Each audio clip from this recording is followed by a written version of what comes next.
kita harus tetap bergantung pada konsumsi dalam negeri tersebut. Tetapi yang saya ingin garis bawahi di sini adalah peran investasi untuk mendongkrak konsumsi dalam negeri. Kita memang harus mengakui bahwa kita negara ini untuk bertumbuh 8% dan beyond, kita akan sangat membutuhkan banyak sekali investasi, terutama investasi dari luar negeri. Kenapa? Karena memang tabungan dalam negeri kita di Indonesia, uang yang ada di dalam Indonesia itu tidak cukup, sehingga kita harus mendatangkan investasi tersebut dari luar negeri.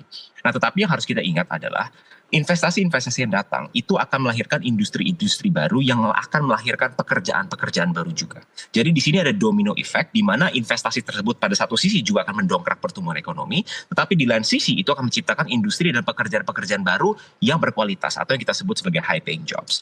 High paying jobs ini akan berimplikasi terhadap memperkuatnya daya beli masyarakat karena mereka punya income pasti akan bertambah. Itulah efek pertamanya. Lalu yang kedua adalah jangan kita lupa juga bahwa orientasi investasi di Indonesia adalah membesarkan industri-industri dalam negeri yang tujuan utamanya adalah berorientasi ekspor. Nah, ini akan semakin memperbesar neraca perdagangan kita yang memang sudah belakangan ini selalu surplus, tapi kita akan semakin mempertebal surplus daripada ekspor kita melalui investasi-investasi yang datang.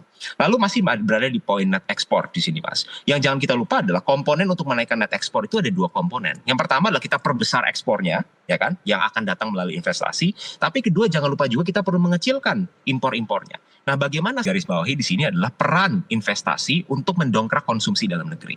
Kita memang harus mengakui bahwa kita negara ini untuk bertumbuh 8% dan beyond, kita akan sangat membutuhkan banyak sekali investasi, terutama investasi dari luar negeri.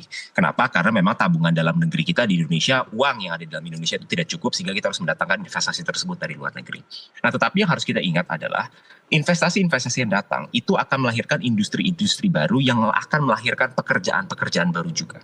Jadi di sini ada domino effect di mana investasi tersebut pada satu sisi juga akan mendongkrak pertumbuhan ekonomi, tetapi di lain sisi itu akan menciptakan industri dan pekerjaan-pekerjaan baru yang berkualitas atau yang kita sebut sebagai high